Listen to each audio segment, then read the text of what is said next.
The reason its unemployment rate is at 8.8% is the fact that people gave up looking for jobs. There's a number called the U6 number. It's the people that are underemployed, meaning part-time workers and people out of work. That number actually went up by 100,000 this past month to 23.2 million people sitting at home, underemployed or out of work. That's at 14.7%. Again, that's the real number out there that the mainstream media is not talking about. So part-time workers, where did this number come from today? How did we get to 7.8%? Well, the part-time workers jumped up from 8 million to 8.6 million people. The household number where they go out and they call you on the phone and say, are you working? That number shot up. You can see that last bar on the right-hand side. It shot up 847,000. What they didn't tell you, 600,000 people in that number are part-time. They're underemployed. They're not working as much as they'd like to be. So to me, does that mean things are good? No, that means people are still struggling out there right now. And finally, let's talk conspiracy. There's a lot of people coming out there. As soon as the number came out, Jack Welch, a buddy of mine, that used to be the CEO of GE, one of the greatest business minds of our time, came out, and he's on the right. Don't get, I'll steer you wrong. He's on the right, but he tweeted this. And I can't believe he's tweeting. But I don't even follow him. I couldn't believe that. Unbelievable jobs number. These Chicago guys will do anything. Can't debate, so change numbers. So clearly he thinks there's a bit of a conspiracy going on here. And, I'm not a conspiracy guy myself, but if you look at these numbers, there is a bit of something behind that. We revised the numbers the last 2 months, up 86,000. That's a huge jump the last 2 months. 63,000 of them, government-created jobs. So where are these jobs coming from? Suddenly the government's creating jobs to make the numbers look better ahead of the election. And you take this household creation where it's 873,000. How does that jive with 114,000 that was come out of the BLS, the Bureau of Labor Statistics number? That is so dramatically different. So, Matt, that's what I want to ask you before we get to the politics of this. How do you make those two numbers jive? And how do you make it jive that all of a sudden unemployment has dropped 0.3% when we know that GDP growth has been sluggish at best, just over 1%, actually the lowest that it's been? So do these numbers add up? Do they jive?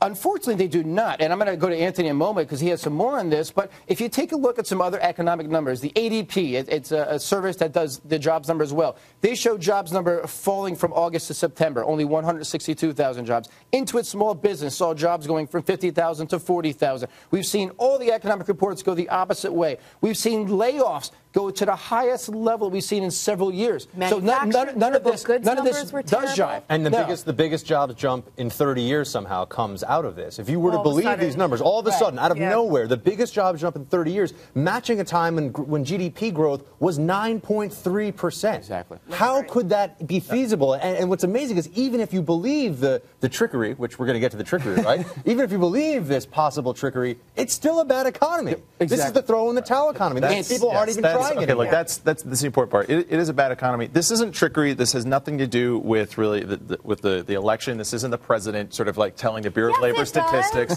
This is not the president telling the Bureau of Labor Statistics how to manipulate this. What this is a general problem with the methodology of trying to interpret what unemployment is. You've got a lot of problems there, but the reason why there's such a split between the household statistic at like 800,000 plus jobs versus the current the CPS number, which is 114, is because this is a really, really challenging thing. The important thing to remember in this whole challenging sort of situation is unemployment is a lagging indicator.